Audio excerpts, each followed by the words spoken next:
Discuss कर रहे थे क्लीन्स थ्योरम पार्ट 3। तो हम लोग लास्ट क्लास में क्लीन्स थ्योरम पार्ट 3 डिस्कस कर रहे थे। उसको मैं रीकैप करूंगा, थोड़ा डिटेल में देखेंगे। तो बेसिकली क्लीन्स थ्योरम पार्ट 3 ये कहता था कि अगर हमारे पास कोई रेगुलर एक्सप्रेशन गिवन हो, किसी लैंग्वेज को रिप्रेजेंट कर रही हो, तो हम उस रेगुलर एक्सप्रेशन से फाइनाइट ऑटोमेटा बना सकते हैं फॉर द सेम लैंग्वेज। अब मेन चीज ये है कि हमारे पास जो रेगुलर एक्सप्रेशंस हैं ये तीन तरह की शक्लों में पाई जाती हैं। यहाँ पर आप देख सकते हैं RE1 plus RE2, this is one variation of the regular expressions, जिसमें क्या हो रहा है कि कोई एक रेगुलर एक्सप्रेशन है, कोई दूसरी रेगुलर एक्सप्रेशन है, और उनके दरमियान प्लस का ऑपरेटर यूज हुआ है। ये जो प्लस का ऑपरेटर है ये चॉइस ऑपरेटर है। इसका ये मतलब है कि RE1 प्लस RE2 ये जो रेगुलर एक्सप्रेशन है ये RE1 से जनरेट होने वाली तमाम स्ट्रिंग्स भी एक्सेप्ट करती है और RE2 से भी जनरेट होने वाली तमाम स्ट्रिंग्स एक्सेप्ट करती है। लिहाजा ये जो प्लस है it is actually the union between the language RE1 and the language represented by RE2। तो हमारे पास बाज़-औक़ात ऐसा होगा दरमियान यूनियन हो रहा होगा, तो उसको हम कैसे हैंडल करेंगे और उसके कॉरस्पॉन्डिंग कैसे DFA बनाएंगे, we need to look at that. Similarly बाज़ औक़ात हमारे पास RE1 किसी एक लैंग्वेज को रिप्रेजेंट करती होगी, RE2 दूसरी लैंग्वेज को रिप्रेजेंट करती होगी, और दरमियान में इनके कंकटिनेशन हो रहा होगा, यानी कि दो लैंग्वेजेस आपस में कंकटिनेट हो रही होंगी। इसके नतीजे में जो DFA बनेगा वो कैसे बनाया जाएगा उसको भी देखना है। और सिमिलरली समटाइम्स हमारे पास किसी भी लैंग्वेज को रिप्रेजेंट करने वाली रेगुलर एक्सप्रेशन का क्लोजर हो रहा होगा, क्लीन स्टार क्लोजर उस पर अप्लाई किया गया होगा, और उसके नतीजे में फाइनाइट ऑटोमेटा या डिटर्मिनिस्टिक फाइनाइट ऑटोमेटा कैसे बनेगा, we need to look at that. तो ये तीन वेरिएशंस हैं, हमने इन तीनों वेरिएशंस को वन बाय वन देखना है। अभी मैं चंद एग्जांपल्स आपसे डिस्कस करूंगा जो कि इनके अलावा हैं, वो भी मैं आपसे शेयर कर लूंगा, क्योंकि ये तो आप रिकॉर्डेड लेक्चर सुन लोगे, वहां से देख लोगे। एक दो एग्जांपल्स और हैं जो इनके अलावा हैं, मैं उनको आपके साथ शेयर करूंगा एंड डिस्कस करेंगे। तो सबसे पहले जो हम देखेंगे वो हम देखेंगे यूनियन बिटवीन टू लैंग्वेजेस। ठीक है जी, अगर एक लैंग्वेज है मेरे पास L1 जिसके लिए रेगुलर एक्सप्रेशन RE1 गिवन है, और एक लैंग्वेज है L2 जिसके लिए रेगुलर एक्सप्रेशन RE2 गिवन है, तो उन दोनों लैंग्वेजेस का यानी कि L1 और L2 का यूनियन कैसे किया जाएगा और किस तरीके से DFA बनेगा, L1 प्लस L2 कैसे करेंगे और उसका DFA कैसे बनाएंगे, we will be looking at that. Okay, so let me, ये एग्जांपल्स मैंने सुबह लिखी हैं and I wanted to share with you people. Okay okay जी, थोड़ा सा क्योंकि हैंड रिटन है डेफिनेटली तो प्रोबेबली इतना क्लियर ना हो, बट स्टिल आई बिलीव कि गुजारा हो जाएगा। ओके जी, अब देखें, हमने सबसे पहला जो वेरिएशन देखनी है वो ये देखनी है कि दो लैंग्वेजेस हैं और उन दोनों लैंग्वेजेस के दरमियान यूनियन हो रहा है, और यूनियन करने के बाद मुझे उस यूनियन के रिजल्ट के अगेंस्ट DFA चाहिए। अब यूनियन का प्रिंसिपल हम सबको पता है कि यूनियन क्या होता है। It is very similar to what we do in the sets. Suppose मेरे पास सेट के केस में एक सेट है A, एक सेट है B, और सेट A में एलिमेंट्स हैं 1 2 4 6, और सेट B में एलिमेंट्स हैं 4 6 7 9। तो जब मैं A यूनियन B करूंगा तो सेट ए के तमाम एलिमेंट्स भी और सेट बी के तमाम एलिमेंट्स भी ये यूनियन किए हुए सेट में आ जाएंगे। इज इट क्लियर जी? Yes sir. ओके जी, ये तो बड़ी बेसिक सी बात है, एवरीबॉडी नोज के यूनियन क्या होता है। फिर हमने ये भी कहा कि जो यूनियन है उस केस में कम्यूटेटिव लॉ फॉलो होता है कि अगर आप ए यूनियन बी करो या बी यूनियन ए करो तो eight the end of the day result will never change. जैसे आपने ए यूनियन बी किया तो आपके पास आ गया 1 2 4 6 7 9। सेट ए के तमाम एलिमेंट्स भी लिखे गए, सेट बी के तमाम एलिमेंट्स भी लिखे गए। अब अगर मैं बी यूनियन ए करूं तो तब भी कोई फर्क थोड़ी पड़ेगा। It will still have 4 6 7 9 1 2। So the result of A union B and B union A will always be the same. That is why we say कि A union B is equal to B union A, यानी कि commutative law जो है वो follow होता है। Okay, अब इसी यूनियन के की लॉजिक को हम अपनी लैंग्वेजेस के ऊपर इम्प्लीमेंट करते हैं। मैंने आपको स्टार्ट में बताया था कि कोई भी लैंग्वेज हो वो एक कलेक्शन होती है, एक सेट होता है, उसमें एलिमेंट्स की जगह उस लैंग्वेज में आने वाले वर्ड्स होते हैं। सो बेसिकली जैसे set is a collection of elements, similarly language is a collection of words. तो दोनों बेसिकली सेट जो है, हम कह सकते हैं कि एक लैंग्वेज जो है that is a kind of a set. Suppose मेरे पास एक लैंग्वेज है L1। इस लैंग्वेज को मैंने RE1 की मदद से रिप्रेजेंट किया हुआ है। ठीक है जी, L1 कोई एक लैंग्वेज है, मैं इसको डिस्क्रिप्टिवली भी डिफाइन कर सकता था, मैं इसका DFA बना के भी दे सकता था, मैं इसकी रेगुलर एक्सप्रेशन भी बना सकता था। तो मैंने इसकी रेगुलर एक्सप्रेशन लिख ली यहां पर। अब आप इस रेगुलर एक्सप्रेशन को देखें तो आपको बआसानी समझ आएगी कि ये वो लैंग्वेज है जिसमें तमामतर वो स्ट्रिंग्स आती हैं जिनका स्टार्ट कैरेक्टर ए पर होता है। सिमिलरली मेरे पास एक और लैंग्वेज है L2 जिसको मैंने RE2 से रिप्रेजेंट किया है और this is the RE। Can you tell me कि किस टाइप की लैंग्वेज है? हाँ जी, ये वो लैंग्वेज है जो कि डबल ए पर एंड होगी। अब अगर मैं L1 और L2 इस दोनों के दरमियान यूनियन करना चाहूं, यानी कि मैं L1 प्लस L2 करूं, L1 is the first language, L2 is the second language, plus का मतलब है यूनियन, यानी कि L1 प्लस L2 करना चाहूं, इसको मैं यूं भी लिख सकता हूं L1 यूनियन के लिए U L2। Is it clear जी? Is it yes clear? Sir. Yes yes sir. Sir, clear. तो मैंने क्योंकि L1 को RE1 से रिप्रेजेंट किया है तो मैं लिख सकता हूं RE1 प्लस L2 को मैंने RE2 से किया है तो प्लस RE2, या इस तरीके से भी लिख सकता हूं। Is this clear? Yes sir. Yes sir. Okay जी। यस अब सर, क्लियर। ओके जी, मेरे पास RE1 क्या थी? RE1 थी ये वाली RE, A concatenated with A plus B का होल क्लोजर, और RE2 थी A plus B whole closure concatenated with double A। तो मैंने जब RE1 प्लस RE2 लिखा तो this is the final regular expression that I have. जब मैं L1 का L2 के साथ यूनियन करूंगा तो मेरे पास जो रिजल्टिंग रेगुलर एक्सप्रेशन आएगी वो ये आएगी। ऐसा ही है ना? जी सर।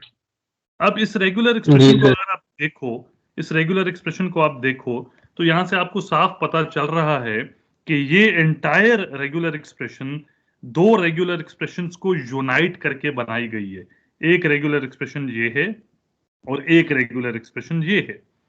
अब इसके केस में ये जो लैंग्वेज बनकर आएगी after the union of these two languages, उसमें जाहिर बात है वो तमाम तर स्ट्रिंग्स भी मौजूद होंगी जो ए से शुरू होती होंगी, और वो तमाम तर स्ट्रिंग्स भी मौजूद होंगी जो डबल ए पर एंड होती होंगी। ऐसा ही है ना? जी सर। ओके जी, यानी कि what ever is accepted by this आरी वो भी इस लैंग्वेज में मौजूद होगी, what ever is accepted by this आरी वो भी इस लैंग्वेज में मौजूद होगी। इस लैंग्वेज का नाम है सपोज L3, मैं इसको नाम दे देता हूं L3, जो कि L1 और L2 के यूनियन के नतीजे में बनी है। Is it clear? Yes sir. Yes. अच्छा जी, अब ये जो यूनियन हमने करना है, क्योंकि हमें तो उस यूनियन के कॉरस्पॉन्डिंग डीएफए चाहिए, ठीक है, यानी कि जब मैं ये रेगुलर एक्सप्रेशन सामने रखूं तो मुझे एक्चुअली इसका डीएफए चाहिए, ठीक है जी।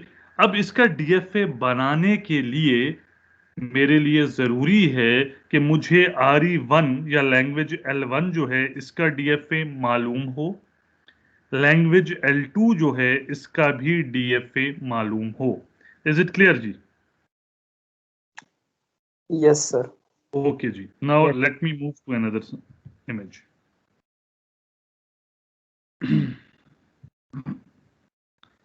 अब आप ये देखो कि मैंने इन दोनों लैंग्वेजेस के लिए डीएफए बना लिए। ये जो L1 था इसके लिए मैंने डीएफए बनाया, I called it DFA1। L2 जो था उसके लिए मैंने डीएफए बनाया, आई कॉल्ड इट DFA2। ये जो गिवन डीएफए आप देख सकते हो, DFA1 जो है ये वो तमाम स्ट्रिंग्स एक्सेप्ट कर रहा है जिनके स्टार्ट में ए आता है, ऐसा ही है। Yes, sir. Yes sir. और जो DFA2 है ये वो डीएफए है जो वो तमाम तर स्ट्रिंग्स एक्सेप्ट करता है जिनका एंड डबल ए पे हो रहा है। Clear? Yes sir. Yes sir, clear. Okay जी, अब मेरा मकसद ये है कि मैं DFA1 और DFA2 के दरमियान यूनियन करूं सो दैट मुझे मेरा रिक्वायर्ड डीएफए मिल जाए। Clear? Yes sir. Okay, Yes, sir. Clear. अब क्योंकि हम लोगों ने ये यूनियन जो है स्टेट ट्रांजिशन टेबल वाले मेथड से करना है, लिहाजा एक बात ख्याल रखिएगा कि आप जो दो डीएफएज यहाँ पर ले रहे हो, आपने इन डीएफएज की स्टेट्स को लाजमी लेबल करना है, लाजमी बताना है कि 1 क्या है, 2 क्या है, 3 क्या है। अगर यहाँ मैंने 1 2 3 यूज किया है तो दूसरे डीएफए में मैं यकीनन नाम चेंज करूंगा सो दैट मुझे कंफ्यूजन ना हो। Is it clear? 1 है, ये 2 है, ये 3 है, तो यहां पर मैंने नाम यूज कर लिए हैं सपोज ABC। क्लियर जी? तो आई बिलीव कि आप ये दोनों फिगर्स देख सकते हो, DFA1 और DFA2 बने हुए हैं। हमने DFA1 for the language L1 बनाया हुआ है, DFA2 for the language L2 बनाया हुआ है। और मेरा मकसद क्या है जी, मैंने L1 प्लस L2 करना है, यानी कि लैंग्वेज L1 का यूनियन करना है with language L2। Is this clear? Okay जी, तो मैं क्या कर रहा हूं, मैं DFA1 प्लस DFA2 करने लगा हूं, यानी कि लैंग्वेज L1 प्लस L2 करने लगा हूं। अब जब ये काम मैं करूंगा तो क्योंकि मैं दो लैंग्वेजेस के दरमियान यूनियन करने लगा हूं, तो आप मुझे एक बात बताओ कि जब ये यूनियन कंप्लीट हो जाएगा और मेरे पास जो नया डीएफए आएगा बनकर, क्या वो DFA1 की स्ट्रिंग्स को एक्सेप्ट करेगा? करेगा सर, बिल्कुल। क्या वो DFA2 की स्ट्रिंग्स को एक्सेप्ट करेगा? यस सर, 2 के भी करेगा। इसका मतलब ये हुआ कि जब मैं नया डीएफए बनाने लगा हूं तो मेरे नए डीएफए की दो पॉसिबिलिटीज बनती हैं। एक पॉसिबिलिटी बनती है कि वो वाला रास्ता ले जो DFA1 की स्ट्रिंग्स को एक्सेप्ट करे, और एक पॉसिबिलिटी ये बनती है मेरे बनने वाले डीएफए की कि वो रास्ता ले जो DFA2 की स्ट्रिंग्स को एक्सेप्ट करे। ऐसा ही है। Yes, sir. अब इन दो रास्तों को लेने के लिए मुझे मेरा जो न्यू डीएफए बनाना है उसको दो इनिशियल पॉइंट्स देने हैं मुझे, ठीक है। एक रास्ता, एक सरातुल मुस्तकीम उसको लेकर जाएगा DFA1 वाली स्ट्रिंग्स को एक्सेप्ट करवाने के लिए, एक सरातुल मुस्तकीम उसको लेके जाएगा DFA2 वाली स्ट्रिंग्स को एक्सेप्ट कराने के लिए। Are you getting it? देखें देखें, मैं अपना जो डीएफए बनाने जा रहा हूं, मैं उस डीएफए की इनिशियल स्टेट का नाम रखता हूं Z1। ठीक हो गया? Yes sir. अच्छा जी, ये Z1 मेरे बनने वाले डीएफए की इनिशियल स्टेट है, लिहाजा इस पे मैंने ये माइनस सिंबल या ये बार डाल दिए। ठीक हो गया? Yes sir. अब क्योंकि ये जो इनिशियल स्टेट है मेरे बनने वाले डीएफए की Z1, इसको मैं दो रास्ते दे रहा हूं। एक रास्ता होगा जो डीएफए 1 की स्ट्रिंग्स को एक्सेप्ट करवाने के लिए लिया जाएगा, that is this initial state of DFA 1, और दूसरा रास्ता होगा जो डीएफए 2 की स्ट्रिंग्स को एक्सेप्ट करवाने के लिए लिया जाएगा, that is the initial state of DFA 2। Is it clear? मैंने Z1 को दो डिफरेंट स्टेट्स के ऊपर बेस करके बनाया है, दो डिफरेंट स्टेट्स का कॉम्बिनेशन बनाया है। ये दो डिफरेंट स्टेट्स कौन सी हैं? ये दो different states initial state of DFA 1 combined with initial state of DFA 2। Is it clear? Yes sir, clear है। ठीक है जी, ये Z1 is a combination of the initial state of DFA 1 and initial state of DFA 2। ये जो one state है Z1 में, ये जो कॉम्बिनेशन है 1, इसमें जो 1 है, ये वो रास्ता है जो मेरे रिजल्टिंग डीएफए को उस तरफ लेकर जाएगा कि वो डीएफए 1 की स्ट्रिंग्स को एक्सेप्ट करे।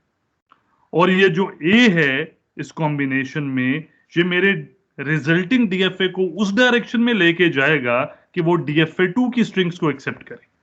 यानी कि मकसद मेरा ये है कि डीएफए 1 की स्ट्रिंग्स भी एक्सेप्ट हों और डीएफए 2 की स्ट्रिंग्स भी एक्सेप्ट हों। इन दोनों की स्ट्रिंग्स को एक्सेप्ट करवाने के लिए I have taken this combination. Is it clear? Yes yes sir, clear. अच्छा जी, तो आपने हमेशा क्या करना है, आप जब भी यूनियन करने लगोगे, आपने फर्स्ट डीएफए की इनिशियल स्टेट जैसे कि यहां पर 1 है, और सेकंड डीएफए की इनिशियल स्टेट जैसे यहां पर A है, इसका बना लेना है कॉम्बिनेशन।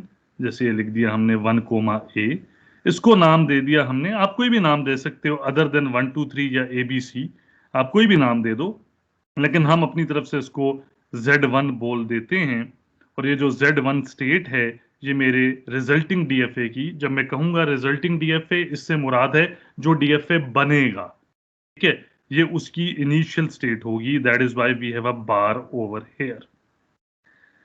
ओके जी, अब मेरे पास और कोई चीज नहीं है राइट नाउ, मुझे सिर्फ और सिर्फ Z1 का पता है, और मैंने इसी Z1 की मदद से बाकी स्टेट्स को जेनरेट करना है। उस दिन मैंने आपसे बात की थी कि मेरे पास क्योंकि जो ऑर्डर है, जो सीक्वेंस है, वो है डीएफए 1 प्लस डीएफए 2, इसलिए मेरे पास जो कॉम्बिनेशंस बन रहे हैं, हर कॉम्बिनेशन में पहले डीएफए 1 की स्टेट आ रही है, दूसरे नंबर पे डीएफए 2 की स्टेट आ रही है। अगर मेरे पास ये यूनियन डीएफए 2 प्लस डीएफए 1 होता, तो फिर मेरे पास हर कॉम्बिनेशन में पहले डीएफए 2 की स्टेट आती, फिर डीएफए 1 की स्टेट आती। यानी कि अगर यहां होता डीएफए 2 प्लस डीएफए 1, तो ये फिर 1, A ना होता, ये A, 1 होता, ये B, 2 होता, ये A, 3 होता, ये C, 2 होता, ये A, 2 होता, ये B, 2 होता, और ये C, 3 होता। Is it clear? सर, ये बात जरा रिपीट कर दें। देखिए बेटा, आप क्या कर रहे हो, आप डीएफए 1 प्लस डीएफए 2 कर रहे हो ना, यस ये सर। ऊपर मैंने लिखा हुआ है डीएफए 1 प्लस डीएफए 2, यानी कि आप यस डीएफए 1 का यूनियन कर रहे हो डीएफए 2 से। इन अदर वर्ड्स, आप सपोज A यूनियन B कर रहे हो। क्लियर? Yes sir. ओके जी, तो जब मैं डीएफए 1 प्लस डीएफए 2 करूंगा, तो ये जो आप नीचे वर्किंग अगर देखो, अभी वर्किंग हमने उसको देखा नहीं है किस तरह हो रही है, लेकिन अगर आप देखो Z1 Z2 Z3 Z4, तो आपको हर कॉम्बिनेशन में पहले डीएफए 1 की स्टेट नजर आएगी, फिर डीएफए 2 की स्टेट नजर आएगी। ऐसा ही है? Yes sir. Yes sir, clear है। ठीक है, क्लियर है। अब अगर DFA2 प्लस DFA1 करोगे तो ये उल्टा हो जाएगा, ये 1 कोमा ए नहीं होगा, ये A कोमा 1 होगा, जी सर। ये B कोमा 2 होगा, ये A कोमा 3 होगा and so on. Is it clear? Yes sir, clear है। लेकिन क्योंकि A union B equals to B union A, लिहाजा हमें पता है DFA1 प्लस DFA2 करो या DFA2 प्लस DFA1 करो, and result will always be the same. जो DFA रिजल्टिंग DFA बनेगा वो हमेशा सेम होगा। क्लियर है जी? Yes sir. ओके, नाउ हम इसकी वर्किंग को देखते हैं। सो मेरे पास Z1 आ गया। Z1 क्या है जी? 1 कोमा A। अब मेरे पास बाकी कुछ भी नहीं है, मुझे इतना पता है कि Z1 is a combination of initial state of DFA1 and initial state of DFA2। अब मुझे क्या करना है? मुझे Z1 क्योंकि बना है 1 से और A से, लिहाजा मुझे Z1 पर जब A को रीड करना है, इसका मतलब ये है कि मुझे जिन स्टेट से मिलकर बना है Z1 उनके ऊपर इनपुट A और इनपुट B को रीड करना है। तो सबसे पहले Z1 is a combination of 1 and A, तो मैं 1 पर भी इनपुट A रीड करूंगा, मैं स्टेट A के ऊपर भी इनपुट A रीड करूंगा, देन मुझे ये Z2 मिलेगा। सिमिलरली मैं स्टेट 1 के ऊपर B रीड करूंगा, स्टेट A के ऊपर B रीड करूंगा, तो मुझे ये Z3 मिलेगा। Is it clear? सर ये लैंग्वेजेस में हम यूनियन कर रहे हैं, इनके जी। लिए ये लाजमी है कि दोनों एक ही अल्फाबेट को फॉलो करके लैंग्वेजेस बनी हो। जाहिर बात है मेरा बच्चा, दो लैंग्वेजेस का यूनियन में हम जर्नली यही काम करेंगे कि हम अज्यूम करेंगे कि अल्फाबेट सेम है। ठीक है? जी सर। ठीक है, क्लियर? जी सर, क्लियर। ओके जी। तो अभी क्या हुआ जी कि जब 1 के ऊपर, ये जो 1 है जिसको मैं एनसर्कल कर रहा हूं, ये जो 1 है, इस 1 के ऊपर जब मैंने A रीड किया तो मैं देख सकता हूं अपने DFA से कि स्टेट 1 के ऊपर जब A आता है तो मैं कहां जाता हूं? 2 पर। तो मैंने यहां पर लिख दिया 2। Is it clear? Z1 जो स्टेट Z1 है, ये Z1 कॉम्बिनेशन है 1 कोमा A का। पहले मैं इस 1 के ऊपर A को रीड करता हूं तो मैं 2 पर चला जाता हूं, सो आई राइट 2 ओवर हेयर। फिर मैं स्टेट A के ऊपर A को रीड करता हूं तो I go to B, so I write B over here. Is this clear? Yes sir. Okay जी। Yes, ये sir, 2 clear. Comma B combination आ गया है, और क्योंकि इस स्टेट का नाम मैंने Z1 रखा था तो ये जो नई स्टेट बनी है, let me call it Z2। Is it clear? Yes sir. Okay जी। मैंने इस Z2 को फाइनल बना दिया है, प्लस सिंबल डाल दिए। क्यों? क्योंकि 2 कोमा B में मैं देख सकता हूं कि 2 जो है ये एक फाइनल स्टेट थी DFA1 में। 2 was a final state in DFA1। तो मेरे पास जब कॉम्बिनेशन कोई आता है और उस कॉम्बिनेशन में कोई एक भी स्टेट अपने अपने DFAs में फाइनल हो तो मैं फिर उस रिजल्टिंग स्टेट को फाइनल बना देता हूं।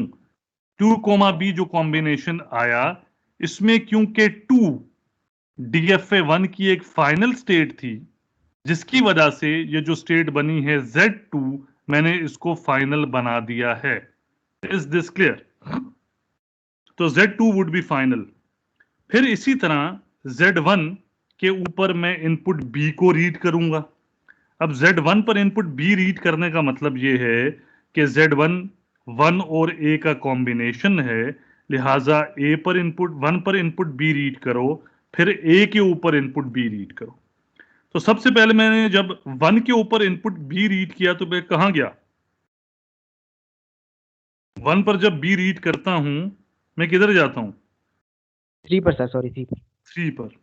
तो मैं 3 पर चला गया, एज यू कैन सी। फिर A के ऊपर जब मैं इनपुट B रीड करता हूं तो कहां जाता हूं? ए पर ही है लूप सर। तो मेरे पास कॉम्बिनेशन क्या आया? 3 comma A। Clear? Yes yes sir. Sir. इसको मैंने नाम दे दिया Z3। अच्छा, मैंने इसको फाइनल नहीं बनाया। क्यों नहीं बनाया? क्योंकि इसमें जो दोनों वैल्यूज हैं वो फाइनल नहीं है। एग्जैक्टली ना तो 3 फाइनल है ना ही A फाइनल है, लिहाजा Z3 is not a final state. Clear? Yes yes sir. Sir. Okay जी। फिर अब मेरे पास Z1 के ऊपर इनपुट A आए तो मैं Z2 पर चला जाता हूं, Z1 के ऊपर इनपुट B आए तो मैं Z3 पर चला जाता हूं। ये क्लियर हो गया। अब मुझे देखना है कि Z2 पर अगर इनपुट A आए और इनपुट B आए तो क्या होगा। तो मैंने नेक्स्ट अपनी स्टेट ली Z2, जो कि कॉम्बिनेशन था 2, B का, और फिर सेम तरीका कार मैंने इस Z2 पर किया। तो सबसे पहले मैंने, क्योंकि Z2 कॉम्बिनेशन है 2, B का, तो सबसे पहले मैंने स्टेट 2 के ऊपर इनपुट A रीड की तो कहां गया? स्टेट 2 के ऊपर जब मैं इनपुट A रीड करता हूं तो कहां जाता हूं? तो इस वजह से यहां पर मैंने 2 लिख दिया। फिर जब मैं स्टेट B के ऊपर इनपुट A रीड करता हूं तो कहां जाता हूं? स्टेट सी पर सर। तो दैट इज वाई मैंने यहां पर C लिख दिया। तो मेरे पास कॉम्बिनेशन आ गया 2, C। ये 2, C जो कॉम्बिनेशन है, इसको मैंने नाम दे दिया Z4 और मैंने इसको फाइनल बना लिया। क्यों फाइनल बनाया? 2 और C में से कोई एक भी फाइनल होता तो ये फाइनल ही बन जाता। यहां पर तो दोनों ही फाइनल हैं। Is it clear? Yes sir clear. Okay जी। फिर मैंने Z2 जो मेरी स्टेट है, अब इसके ऊपर इनपुट B भी रीड करनी है। तो again Z2 is a combination of state 2 and state B। तो दोनों के ऊपर B रीड करूंगा तो मेरे पास ये रिजल्ट आएगा। तो सबसे पहले मैंने 2 के ऊपर B रीड किया तो मैं कहां गया? 2 के ऊपर ही सर। तो मैंने 2 लिखे रहने दिया। फिर B के ऊपर इनपुट B रीड की तो कहां गया? तो नया कॉम्बिनेशन आ गया 2, A। अब 2, A का नाम मैंने दे दिया Z5। तरतीब चला रहा हूं ना, इससे पीछे तक Z4 थी तो ये Z5 आ गई।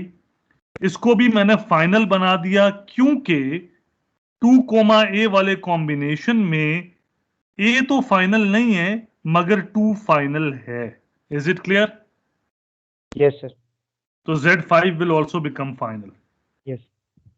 अब मेरे पास Z2 की वर्किंग भी कंप्लीट हो गई। मुझे पता है कि Z2 पर A आए तो कहां जाना है, B आए तो कहां जाना है।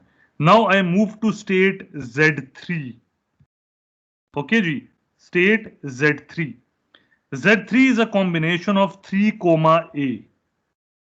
तो सबसे पहले मैं 3 पर इनपुट A रीड करूंगा, फिर स्टेट A पर इनपुट A रीड करूंगा, जिसके नतीजे में मेरे पास Z6 आ जाएगी, which is a combination of B, 3, B। Is it clear? Yes sir. Okay जी। क्योंकि 3 फाइनल नहीं है क्योंकि B भी फाइनल नहीं है, लिहाजा Z6 will not be a final state. Is this clear? Yes sir clear. Okay जी। सिमिलरली अब मैंने Z3 जो है, that is a combination of 3, A, इसके ऊपर मैंने इनपुट B रीड करनी है। तो सबसे पहले मैंने 3 के ऊपर इनपुट B रीड की, उसके नतीजे में मेरे पास आया 3 इटसेल्फ, क्योंकि 3 पे B का लूप लगा हुआ है। फिर मैंने A के ऊपर इनपुट B रीड की तो अगेन A के ऊपर क्योंकि B का लूप लगा हुआ है तो मैं A पर ही रहा। तो कॉम्बिनेशन मेरे पास क्या आया? 3, A। Is it clear? Yes sir. अब ये 3, A कोई नई स्टेट नहीं है। हमें पता है 3, A कौन सा कॉम्बिनेशन है। 3, A Z3 इटसेल्फ है। तो मैंने इसका कोई नाम बदलना नहीं है, ये Z3 ही रहेगा। Is it clear? Yes sir. Okay जी, fine. Then I move to Z4। Z4 जो है that is a combination of 2, C, इसका कॉम्बिनेशन है।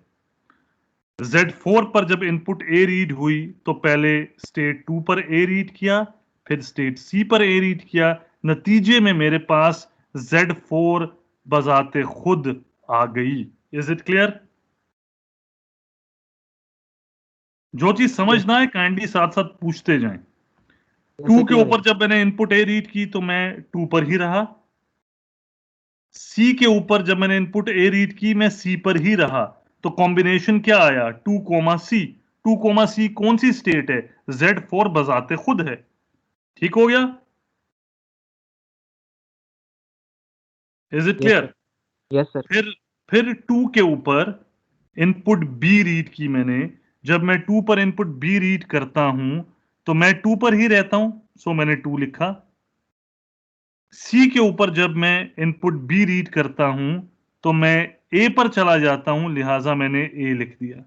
अब 2, A मेरे पास पहले आ चुकी है और इस स्टेट का नाम था Z5, लिहाजा मैंने वही स्टेट का नाम दिया Z5। Is it clear? Yes sir. Okay जी। फिर Z5 की वर्किंग की गई। अब मैं इसको हर एक वर्किंग करके नहीं बताऊंगा, आई बिलीव कि आपको समझ आ गई है किस तरह से ये हो रहा है। तो Z5 के ऊपर जब A रीड किया तो Z2 आया, जब B रीड किया तो Z5 खुद आया। फिर Z6 के ऊपर जब A रीड किया Z7 आ गया, B रीड किया Z3 आ गया। फिर Z7 के ऊपर जब A रीड किया तो Z7 इटसेल्फ आया और जब B रीड किया तो Z3 आया। Is it clear? Is it clear जी? यस सर, क्लियर है। ओके जी। मेरे पास इस वर्किंग को करने के बाद टोटल नंबर ऑफ स्टेट्स बनी है 7। Z1 से लेकर Z7 तक, Z8, Z9, Z10 आगे कोई स्टेट नहीं बनी और मैंने इन 7 स्टेट्स की वर्किंग कर ली है। यानी कि मेरा स्टेट ट्रांजिशन टेबल कंप्लीट हो गया। Is it clear? Yes sir. Okay जी। अब मैंने before I make a DFA, मैंने आपको लास्ट लेक्चर में बताया था कि जब मैं यूनियन करता हूं तो यूनियन करने से पहले मैं बता सकता हूं कि मेरी मैक्सिमम नंबर ऑफ स्टेट्स कितनी बन सकती हैं। उसके लिए मैंने आपसे कहा था कि number of states of DFA1 multiply with the number of states of DFA2। तो DFA1 में 3 स्टेट्स हैं, DFA2 में भी 3 स्टेट्स हैं, लिहाजा मेरे पास मैक्सिमम नंबर ऑफ स्टेट्स कितनी बन सकती थी? 9। Is it clear? Yes sir. Okay जी। 9 बन सकती थी, बनी कितनी? 7। 9 से ज्यादा नहीं बनेंगी, 9 से कम बन सकती हैं, 9 से ज्यादा नहीं बनेंगी। This should be very clear. अगर आपके पास 9 से ज्यादा बनेंगी तो आपने कोई ना कोई गलती कर रखी है। इज इट क्लियर जी? Yes sir.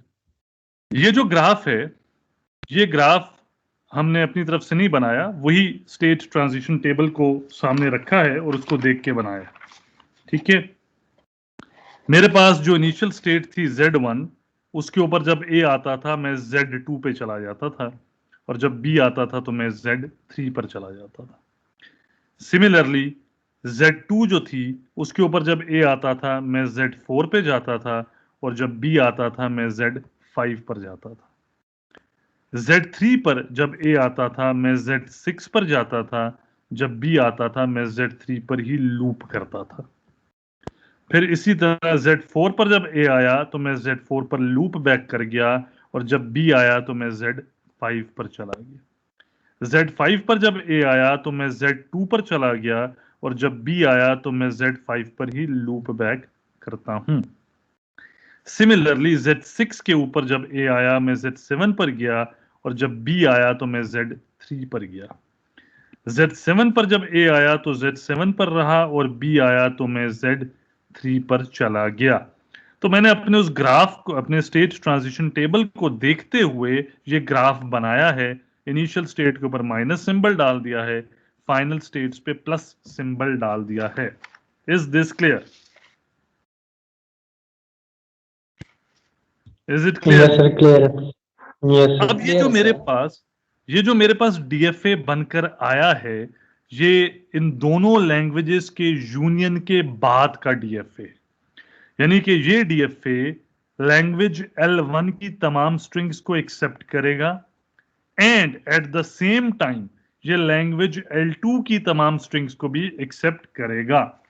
अगर आप अपने पास लैंग्वेज L1 को ओपन करो तो वो कौन सी लैंग्वेज थी जो स्टार्ट होती हो ए से? अब उसकी पॉसिबल स्ट्रिंग्स कौन सी थी? मिनिमम स्ट्रिंग क्या थी उसकी? ए सर। तो क्या ये डीएफए जो मैंने अभी बनाया है ये ए को एक्सेप्ट कर रहा है? जी सर कर रहे हैं। अच्छा जी, क्या कर रहे हैं सर। वो जो L1 लैंग्वेज थी क्या उसमें ए बी एक्सेप्ट होता था? A B string A B yes sir. क्या इसमें होती है? होती है सर। क्या L1 एक्सेप्ट करता था A B A? Yes sir करता था। क्या ये एक्सेप्ट करता है? Yes sir. तो आप देख सकते हो कि L1 जो कुछ भी एक्सेप्ट कर रहा था, आप बाकी मजीद स्ट्रिंग्स भी देख सकते हो, वो यहां पर एक्सेप्ट हो रही हैं। Is it clear? जी सर। ओके जी, now let's move to L2। L2 कौन सी लैंग्वेज थी? End double A end on double A. तो मिनिमम स्ट्रिंग उसकी क्या बनती थी? Double A sir. क्या यहां पर डबल ए एक्सेप्ट हो रहा है? Yes sir. हो रहा क्या है सर। 2 में बी डबल ए एक्सेप्ट होता था? Yes sir. क्या यहां पर बी डबल ए एक्सेप्ट हो रहा है? जी सर हो रहा है। क्या स्ट्रिंग बी ए क्या स्ट्रिंग बी ए L1 से एक्सेप्ट होती है? No sir. बी ए L2 से एक्सेप्ट होती है? No sir. No sir. यानी कि ना तो वो L1 में मौजूद है ना ही वो L2 में मौजूद है, तो क्या इनके यूनियन में होगी? No sir. तो क्या आप यहां पर रन करके देखो बी ए एक्सेप्ट हो रही है? नो सर नहीं नहीं होगी हो सर, देख लिए। नहीं हो रही। क्यों? क्योंकि जाहिर बात है ना तो L1 में थी ना L2 में थी, किसी एक में होती तो होती ना। Is it clear? Yes sir जी क्लियर। सर। तो इस तरीके से यूनियन हो रहा है दो डिफरेंट लैंग्वेजेस के दरमियान। यहां पर मैंने एक प्रैक्टिस आपको दी है। मैं इसी एग्जाम्पल के केस में चाहता हूं कि आप अपने घर पे L2 प्लस L1 करो। हमने तो L1 प्लस L2 किया ना, ठीक है? आई वॉन्ट कि आप लोग L2 प्लस L1 यानी कि L2 यूनियन L1 करो। Is it clear? Yes sir.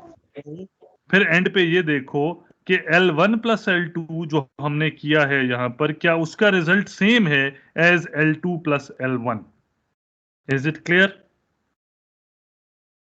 जी सर। जी सर। ये DFA1 बनाया गया है, ये कोई लैंग्वेज है, रेंडमली बना दिया मैंने, DFA बना हुआ है, यू कैन सी दैट। और ये DFA2 है, ये बेसिकली इजीली जज की जा सकती है, ये ऑड लेंथ की स्ट्रिंग्स की लैंग्वेज है। ठीक है? Is it clear to everyone? Yes sir.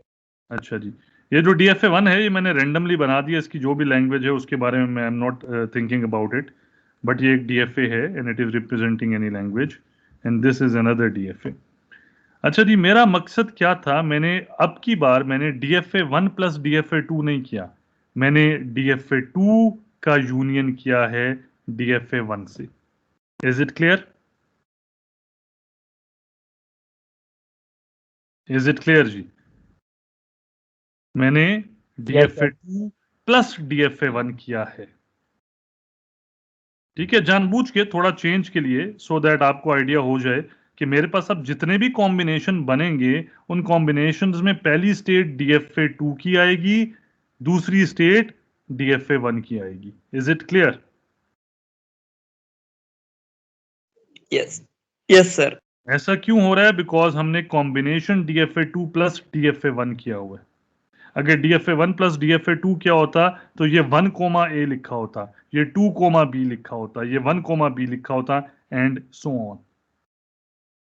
Okay जी, मेरे पास मैक्सिमम नंबर ऑफ स्टेट्स कितनी बन सकती हैं? States of 6 DFA1 multiply with states of DFA2, यानी कि 3 into 2 दैट मीन्स 6। और जब मैं ये वर्किंग करता हूं तो आप देख सकते हैं मेरे पास ना एक ज्यादा तो बन ही नहीं सकती थी, एक भी कम नहीं बनी, exactly 6 states I at the end of the day. Is it clear? Is this clear जी? जी सर क्लियर है। Okay Yes. जी। अभी मेरे पास इनपुट 0 और 1 है ए और बी की जगह, तो मैंने इनपुट्स ले ली 0 और इनपुट ले ली 1। अब जब मैं इनिशियल स्टेट बनाऊंगा Z1 जो इनिशियल स्टेट बनाऊंगा, क्या इस Z1 को initial state of DFA2 and initial state of DFA1 के बराबर होना चाहिए? क्या उसके कॉम्बिनेशन के इक्वल होना चाहिए? क्या सही बात Z1 रिपीट करें। क्या Z1 should be equal to the combination of initial states of DFA2 and DFA1?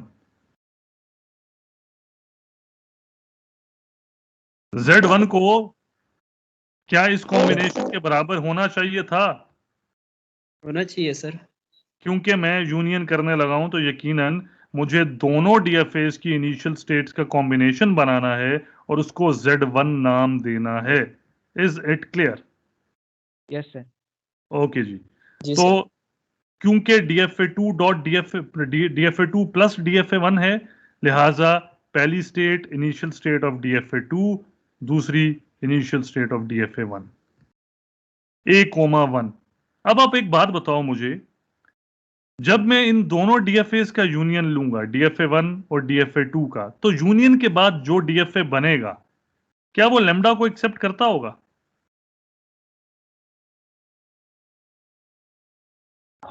करता होगा सर, क्यों करता होगा? क्योंकि सर हमारे पास जो है DFA1 है, उसकी जो इनिशियल स्टेट है वो फाइनल ही है ना। तो इसका क्या मतलब है? क्या DFA1 में लैम्डा प्रोड्यूस हो रहा है? हो सकता है ना सर। नहीं हो सकता है या हो रहा है? हो रहा है सर। देखें हो भाई, रहा है सर। मैंने आपसे कहा था यूनियन में DFA1 में जो कुछ है वो भी यूनियन में आएगा, DFA2 में जो कुछ है वो भी यूनियन में आएगा। तो अगर DFA1 में लैम्डा आता है तो यूनियन के बाद भी तो आएगा। एग्जैक्टली सर आएगा। अगर एक सेट में 1 है तो जब उस सेट का किसी दूसरे सेट से यूनियन होगा तो क्या 1 नहीं आएगा यूनियन में? आएगा सर। तो यही बात है आएगा ना, सर।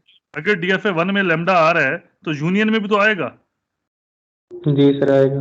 तो जब यूनियन कर रहा हूंगा तो मेरी जो इनिशियल स्टेट होगी इसको फाइनल बनाऊंगा तो लैम्डा आएगा ना। जी सर ऐसे ही।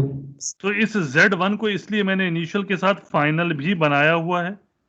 और इसकी दूसरी लॉजिक ये है कि A,1 में 1 क्योंकि फाइनल भी है, लिहाजा Z1 will become initial as well as final. Is it clear? जी सर। तो इस तरीके से this Z1 will be initial as well as final. और फिर उसी तरह जिस तरह हमने प्रीवियस एग्जांपल में एक एक करके तमाम तर स्टेट्स को जनरेट किया, so we will end up having these 6 possible states. Do I need to work them out? क्या इनकी वर्किंग करूं या आप लोगों को क्लियर है?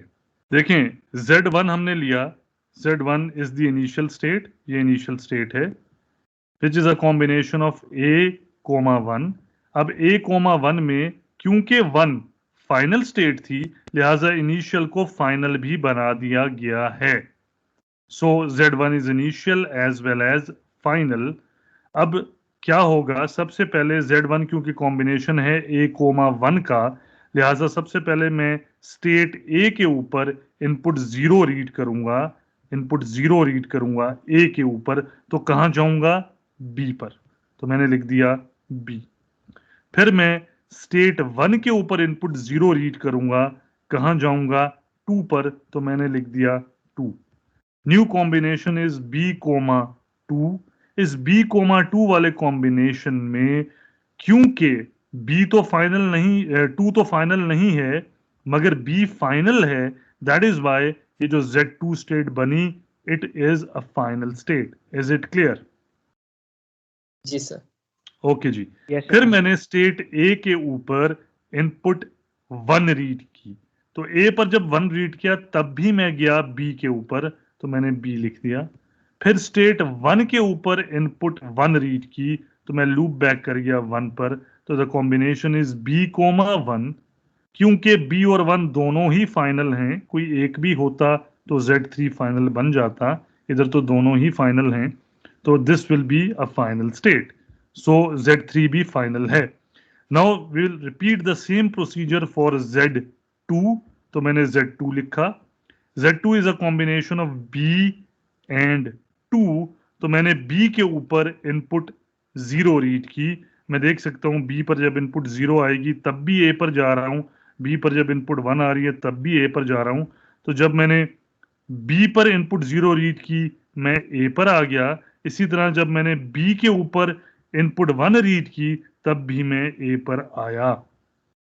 2 के ऊपर जब मैंने इनपुट 0 रीड की तो मैं कहां चला गया, 3 पर चला गया, तो मैंने यहां 3 लिख दिया। 2 के ऊपर जब मैंने इनपुट 1 रीड की तो मैं कहां गया, 2 पर ही गया, तो मैंने यहां 2 लिख दिया। अब A कोमा 3, क्योंकि इसमें 3 फाइनल स्टेट है, A comma 3 is a combination of A and 3, A तो फाइनल नहीं है मगर 3 फाइनल है, लिहाजा Z4 will become final.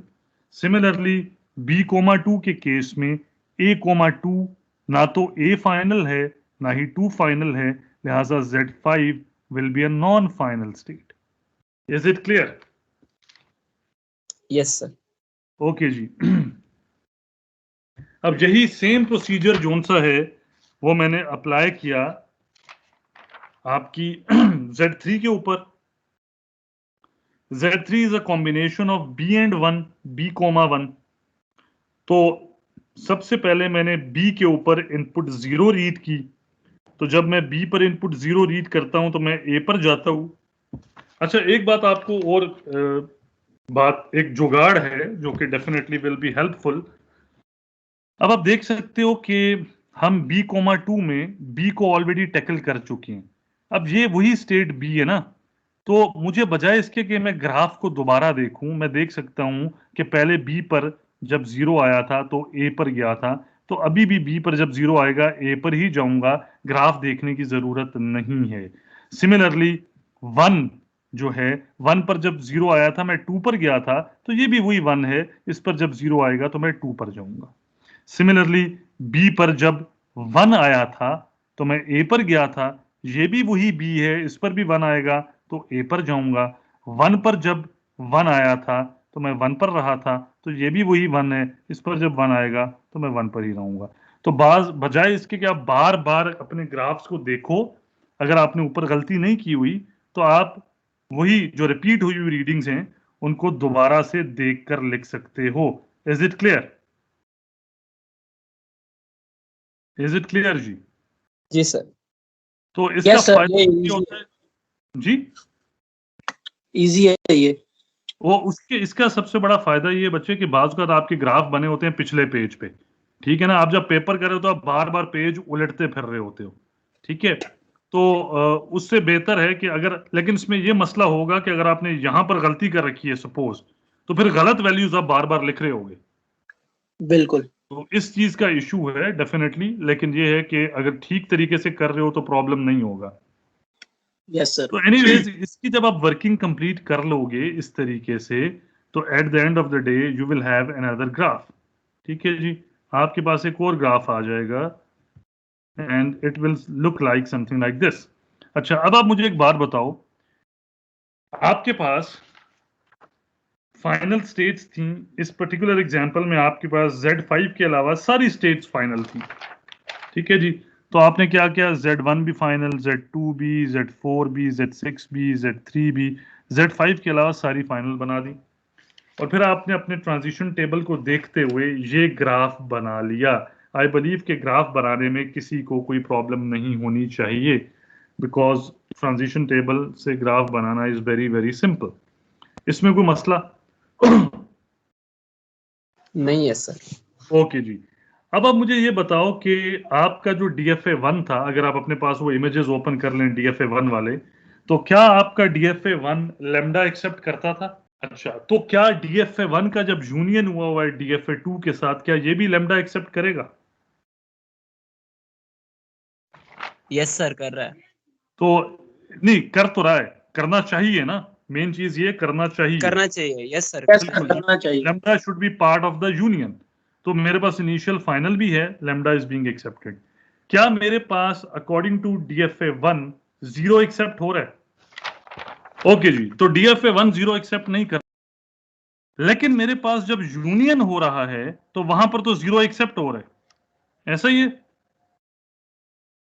Sir वो इसलिए कि DFA2 जीरो एक्सेप्ट कर रहा है। एग्जैक्टली, क्योंकि DFA2 में जीरो एक्सेप्ट हो रहा है, तो ठीक है DFA1 में नहीं होता मगर DFA2 में तो होता है, और मैं तो यूनियन कर रहा हूं, तो अगर जो कुछ भी DFA1 में एक्सेप्ट होता है वो भी एक्सेप्ट होना चाहिए यूनियन के बाद, और जो कुछ भी DFA2 में एक्सेप्ट होता है वो भी एक्सेप्ट होना चाहिए यूनियन के बाद। लिहाजा zero is being accepted in the union because DFA2 zero को एक्सेप्ट करता है। तो इसी तरह से आप देख सकते हो, आप मुझे कोई ऐसी स्ट्रिंग बता सकते हो जो ना तो DFA1 में एक्सेप्ट होती हो ना DFA2 में एक्सेप्ट होती हो? सर 0-1।